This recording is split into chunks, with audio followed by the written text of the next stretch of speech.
is a presentation of Fox Sports. We are Baltimore. We are Minnesota.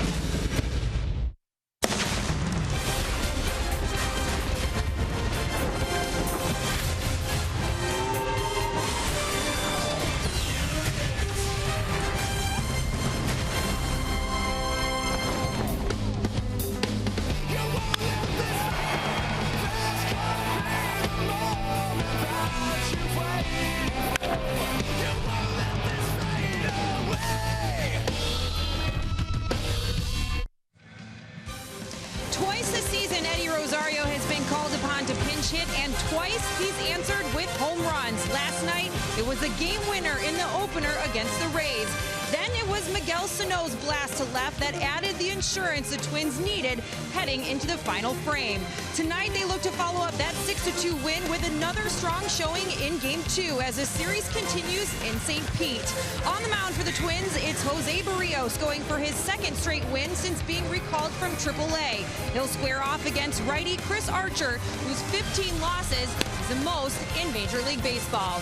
Welcome to Tropicana Field, everybody. I'm Audra Martin. After an offensive explosion in Cleveland, the bats were a bit slower to get going last night with just 4 hits in the first 6 innings. That was until home runs from Eddie Rosario and Miguel Sano got things going for a late inning rally. But those 2 blasts bring the Twins total to 12 home runs in August, the most in Major League Baseball. And if you go back to June 26th, they hold the same distinction. It's a far cry from where this team was in the first months of the season when they were in the bottom 6. That's a very welcoming surprise to Paul Molitor.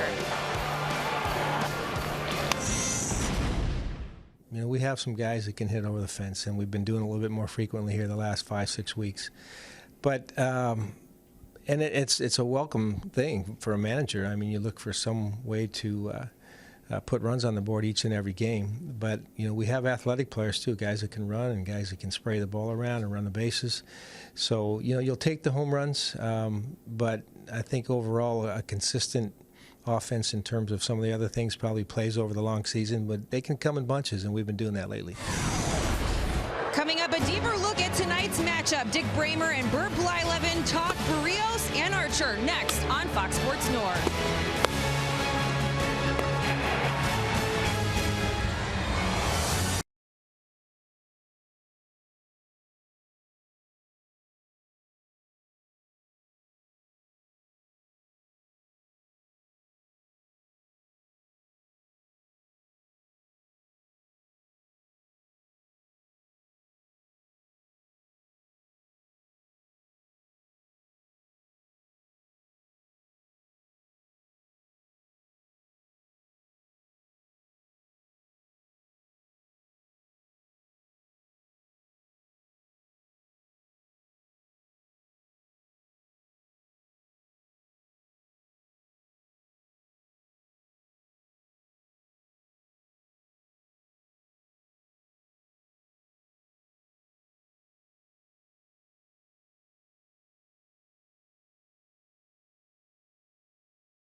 Minnesota will hand the ball tonight to rookie Jose Barrios. Swing and a miss.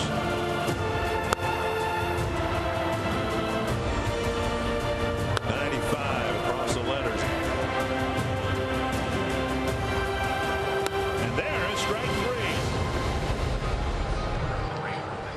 Jose Barrios has strikeout ability. He'll make the start tonight for the Twins in Game 2 with the Tampa Bay Rays. His mound opponent, Chris Archer, has strikeout ability. Second in the American League, just a few behind Justin Verlander. And we welcome you to Tropicana Field. Dick Bramer and Burt Blyleven with you for Game 2. You write out the lineup and you say Chris Archer, one of the most highly regarded right-handers in the league. He's got 15 losses already this year, but don't let that fool you. He's an awfully good pitcher. Yeah, and he's pitched very well against the Minnesota Twins over his career. For Chris Archer, 5-15, very good earned run average. He has not had a lot of run support, but his last 3 starts have been very consistent.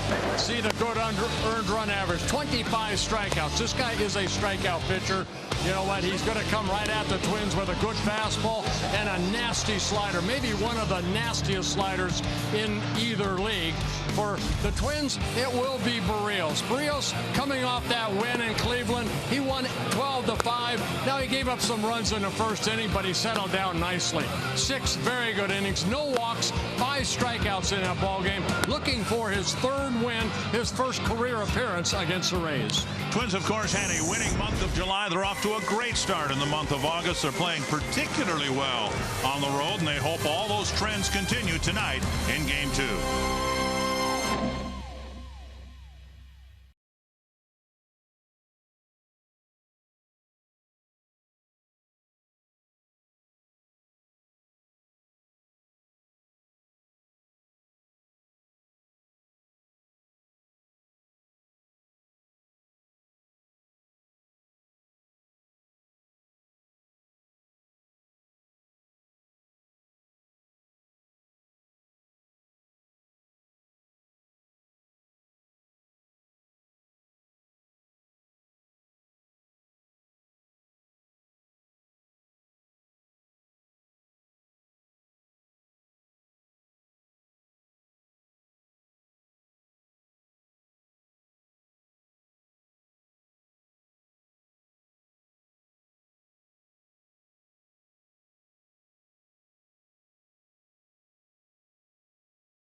Twins winning 19 of their last 30 games going back to July 2nd. It's been a lot more fun to watch for, I think, the viewers, but also for the manager, Paul Molitor. Again, a lot of young kids getting that opportunity and some of them producing. The Menards batting order for the Twins in Game 2. Brian Dozier leading off. Then Joe Mauer, Max Kepler, Miguel Sano, the designated hitter. Eddie Rosario getting center field. Byron Buxton will start this game on the bench. Eduardo Escobar, Jorge Polanco, Kurt Suzuki, and Danny Santana. And on the mound, it'll be Chris Archer. Archer making his first his first start this season against the Twins. His 6th career start. Very good numbers, 4-1 with a 1.78 earned run average against the Twins. Looking for just his 6th win of the year. Dozier takes up high. You see the 1-loss record, 5 wins, 15 losses after tonight. He might have as many as 10 starts left, certainly 9 more if he stays healthy. So there's a chance he might lose 20 games, even though he's considered to be one of the better pitchers in the league. You see that high fastball right there? That has really been an issue here for Archer. Really trying to concentrate on keeping that good time, that fastball, sometimes overpowering, down in the strike zone. Just and like that. It'll be Bobby Wilson's job to try to keep him down in the strike zone. Phil Cuzzy calling balls and strikes. Scott Berry, Adam Hammery, and Tom Hallion on the bases. Nasty slider. Archer, that's his out pitch. Up high with a fastball again. 3-1 to Dozier. Walks have been part of the problem for Archer. 52 walks in 137 2/3 innings. Home runs also have been a problem. 22 in 137 2/3. There's a ball fouled off of Dozier's leg. 3-2. Yeah, the 22 home runs, 16 solo home runs, 6 2-run home runs. So he hasn't been hurt that bad by the home runs as far as giving up a 3-run home run or even a grand slam. But yeah, he's been a little very inconsistent. Just lack of run support at times too. But his last 3 starts very good. Full count to Dozier. And the slider got him. One down. A nasty slider. Well, he'll challenge you with that fastball, but when it comes to a strikeout, the tight break, almost a downward type slider. Northland Ford defense for the Rays.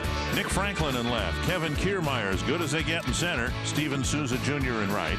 Longoria, Miller, Forsythe, Beckham around the infield, and reacquired Bobby Wilson behind the plate.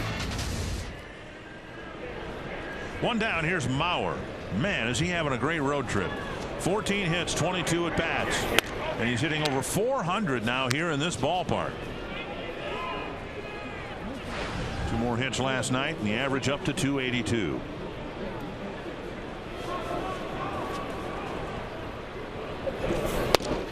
And a fastball back down around the knees. 1-1. You know, you only see the Rays maybe 6-7 times a year, so not a lot of at bats against Chris Archer. Joe Mauer, 3 hits and 9 at bats. 2-1. Now the Rays came to Minnesota 4 games, won 3 of them without Archer, their ace, starting. That's what's amazing. Look at that. His career mark here at Target Field, hitting over, Tropicana Field, over 400. Line foul. See, Joe had a great series in Cleveland with 12 hits and got 2 more last night. Yeah, single in his first at bat, then the 2-run double in the 9th inning. Twins won last night 6-2. Top foul. Have you ever in your life, with a left-handed batter in the batter's box, seen a right fielder play where Souza's playing right now? My goodness. All the shifts they have today, but that has to be the wildest as far as where Souza's playing. See if he can hang one of those sliders and Joe can pull it down that right field line. Popped up short left. Miller out. Franklin coming in, and Miller makes the catch, 2 away. Very good numbers against the Twins, despite his 1-loss record this year. Yeah, 1.78 ERA. Coming into the game, 30 1/3 innings. He's given up only 6 earned runs in the 5 starts to the Twins. Max Kepler, the batter. Max last night had a chance to see his father for the first time in 6 months. His father got a chance to see Max play for the first time in the big leagues, and probably a night that Max would rather forget. Struck out 3 times. Yeah, probably a little excited, and there's Dad with Max's sister, Emma. 1 strike to Kepler. And a weird swing and strike 2. That's the pitch right there. They'd like Archer to throw a little more of that changeup. Basically a fastball slider, but they want him to change speeds. Almost a 2-seam type break on that changeup. Off the plate at 97. 1-2.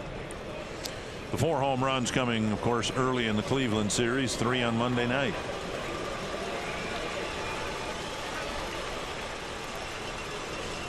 Kepler asking for time.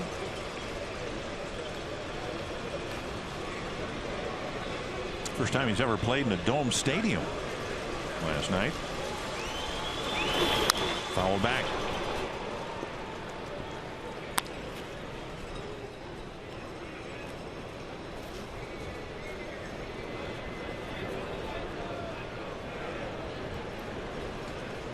Seventeenth pitch of the inning for Archer.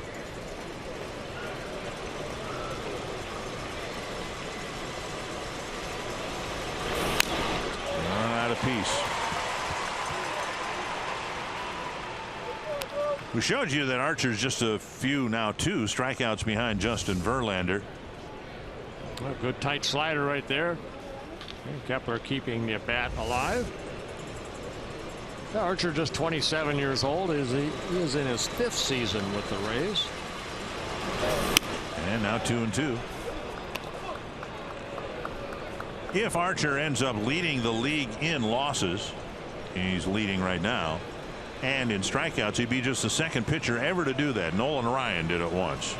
Led the league in losses and strikeouts. And now 3-2 with Sano on deck.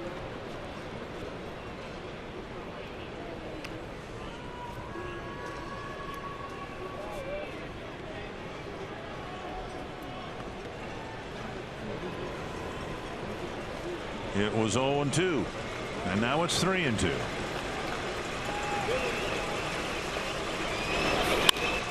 Down the line, foul. Well, Kepler putting together a good at bat here, and sometimes the outcome isn't what you would like, but you falling behind 2-0 again, or 0-2 to one of the league's best strikeout pitchers. He's worked the count full. Making Archer throw more pitches here in that first inning. This will be pitch number 21. And foul back.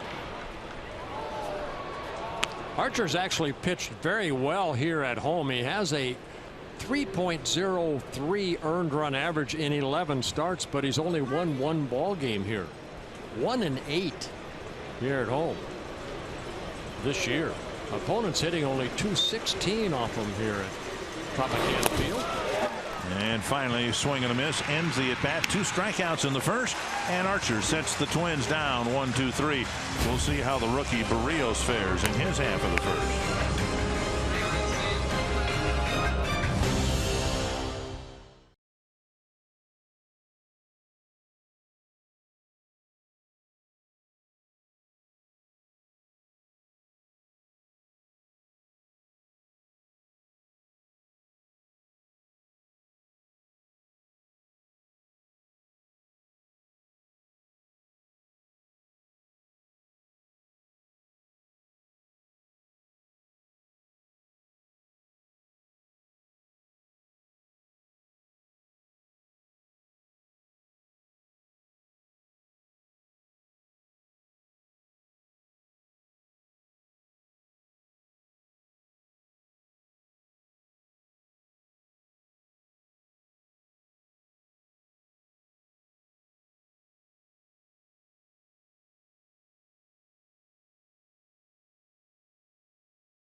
Part in the middle of June. On June 15th, they were 31-32 and doing just fine right around the 500 mark. But since then, obviously, the record hasn't been very good.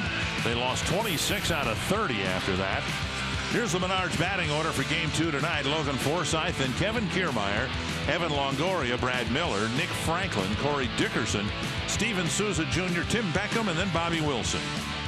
And on the mound, it'll be Jose Barrios, making his second start since his recall. Of course, the Twins trading Ricky Nolasco, opening up a spot for Barrios, making his sixth start. He's coming off that win in Cleveland back on Monday. Forsythe, Kiermaier, and Longoria. Barrios got 4 starts earlier this year, sent back down for some seasoning. He came back looking better. He had a rough first inning. He gave up 3 runs after the Twins gave him an early 2-0 lead. Then the Twins tied it up right away, and I think that seemed to settle Barrios down a little bit. 1-0. And a base hit to center. Forsythe started the ball game last night with a line drive single to center. And that'll bring up Kiermaier. Northland Ford defense for the Twins. Some things switched around a little bit in the outfield. Danny Santana in left. Last night it was Grossman. Eddie Rosario in center. Last night it was Buxton. Max Kempler in right. Polanco, Escobar, Dozier, Mauer, the infielders, and Kurt Suzuki behind the plate. I think one thing that's going to make Barrios better, he's only 22 years old, only making his 6th start, but right there he falls behind with a fastball for ball 1, and then comes in with a fastball right down the middle of the plate. He's got to have better control of that fastball. And he has a 4-seam and a 2-seam fastball, so you got to rely on both of those. Missing outside with the fastball.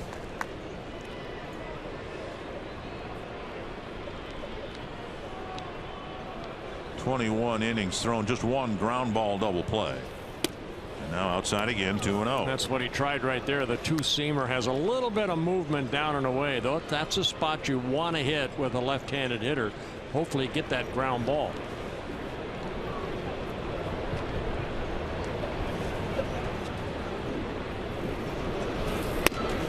Another one wide. 3-0.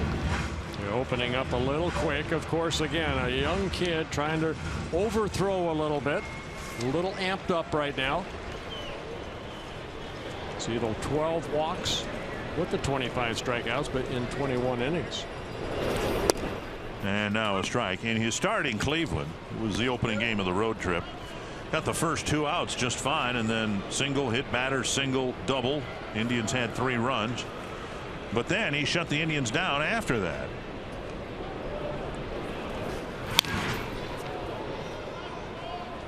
Teams are 1 for 2 against Barrios in the stolen base department. Rays do not run a lot. Forsythe at first base, 9 stolen bases in 7 attempts. A couple throwovers.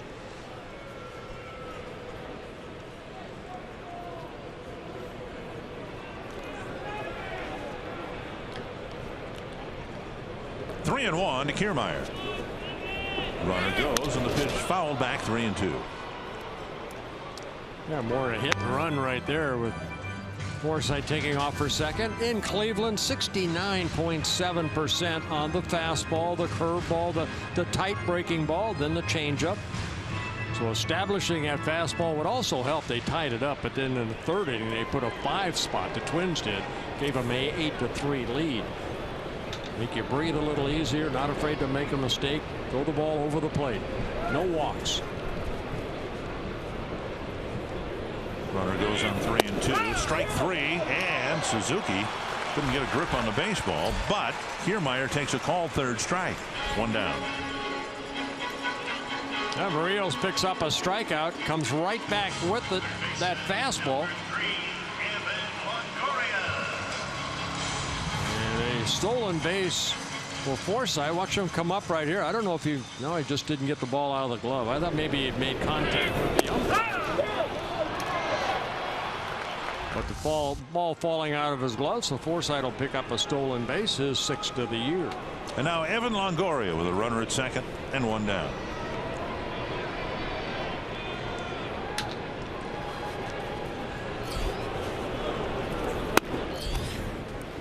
Missing again in Cleveland. After that first inning, Barrios did a great job of throwing strike 1, and he's yet to throw a first pitch strike yet today.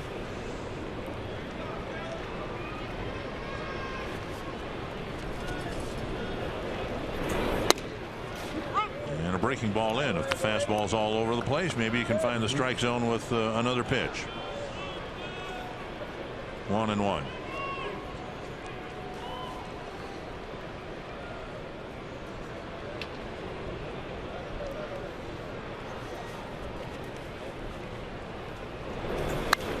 Straight back fastball. Longoria with 23 home runs on the year. He leads the Rays in that department. What we've seen from Berríos in 5 starts, his strikeout pitch is a high fastball. And a breaking ball in the dirt sometimes.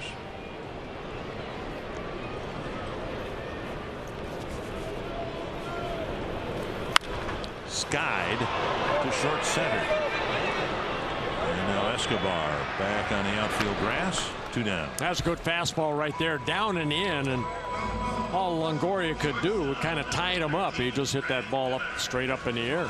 And I beg your pardon, of course, it's not outfield grass, it's outfield turf. Take a look at the pitch. Ball stayed down and in, and Longoria getting underneath it and creating that pop-up. 2 down, and now red hot hitting Brad Miller. He's homered in 3 straight games. Hit a long home run that looked like it might be the deciding home run, but the Twins then hit 2 home runs after Miller's. Back at shortstop tonight for the Rays. And a first pitch strike.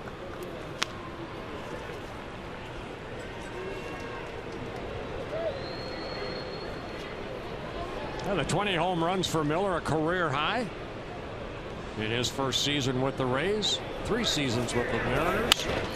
And now 2 strikes. Hit a long one last night down the right field line. Yeah, this coming in the 6th inning off of Urban Santana in a 1-1 ball game. This made it a 2-1 ball game. But thanks to Eddie Rosario and the Twins, ended up winning that ball game 6-2. Berríos ahead. Miller 0-2.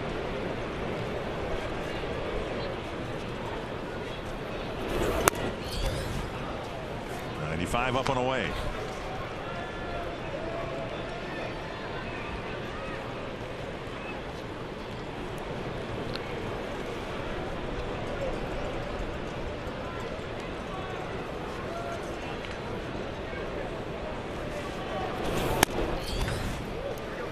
And he lays off again. 2-2.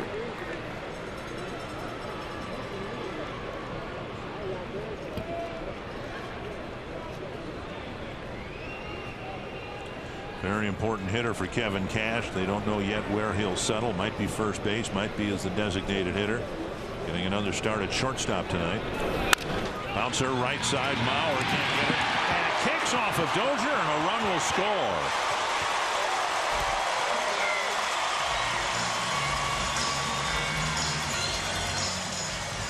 And the Rays score first on a ground ball between the first and second baseman. Yeah, they'll give Miller a base hit. Don't know if Mauer maybe blocked out Dozier, but the ball kind of caromed off of him. Went to his right in the short on the turf area. On the grass area. Watch this ball. Joe got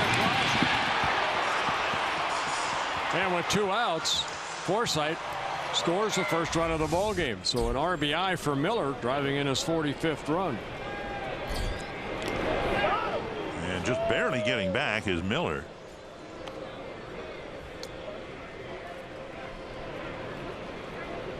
So another first inning run against Berríos. And the Twins may challenge that pickoff move.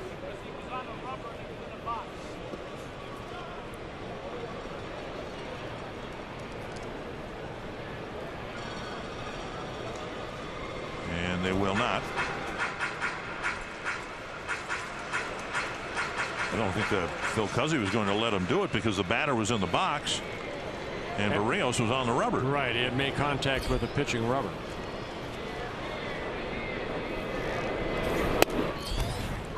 And a strike. Take a look at this ground ball. Did Mauer deflect it? Take a look. Joe getting over there. I think he did. I really do. I think it just ticked off the end of his glove a little bit, and that was enough to handcuff Dozier. Missing inside. 1-1. That's a play we've seen Brian make so often. Something must have happened. Well, Mauer's big frame maybe blocked him out. By the time he picked up the ball, it was too late. It kind of a little short hop off his glove. And now 2-1. No, Barrios was close to pitching around the leadoff single and stolen base, but now he's thrown 20 pitches in the first inning. We saw Nick Franklin at first base in last night's ball game. Here today, starting in left field.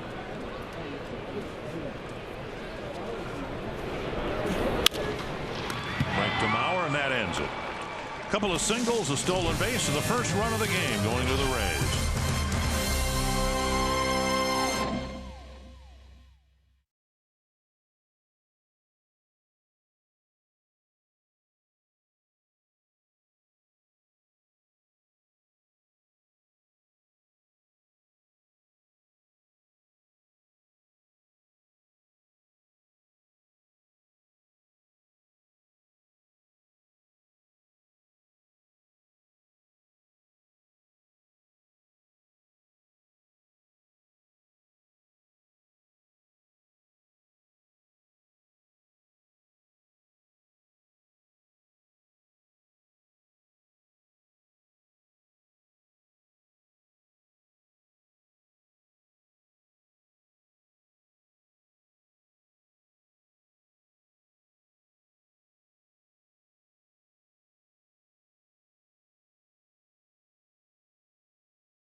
Second with Miguel Sano coming up to bat. Now with Trevor Plouffe's return just a few days away, Miguel Sano responded to all the chatter with a 3-hit night last night. But Paul Molitor needs to see more. Earlier today, he said it's the day-to-day, pitch-to-pitch focus, whether it's at the plate, on the bases, or in the field, that has to be there on a regular basis. He said players that bear down every pitch of a game, no matter how long a game may be, are the ones who rise to the top. Now, he was impressed with that 3-hit performance, but he says that it was most impressive that it came after 2 strikeouts. But again, it's a focus and that kind of response that has to be there day in and day out. And that's the biggest thing that Miguel Sano has to work on. Well, thank you, Audrey. Sano leading off the second. He took a fastball for a strike, and now ball 1-1-1. That's one thing at this level. You know, every at-bat, you have to take it like it's your last at-bat you'll ever have. So the concentration and the focus has to be there. And I think what the Twins want to see is the determination to be better in all phases of the game, the work ethic that the Twins expect from their marquee players, and so Sano is already one of those. Trevor Plouffe's expected to be coming off the disabled list and off his rehab assignment on Monday, and the Twins obviously need to make room for him. And in one sense, Sano or Polanco, other third baseman, would be likely candidates, but Polanco's done so well.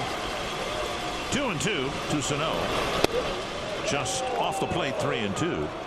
Another option might be Byron Buxton, who is struggling, making contact again. The Twins have a couple of options in center field, Rosario and Santana.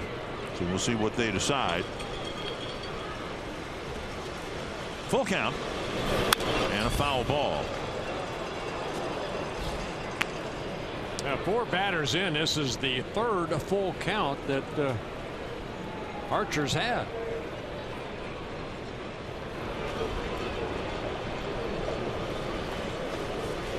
Three and 2. And Sano waited on a slider or cutter and missed it, 1 down.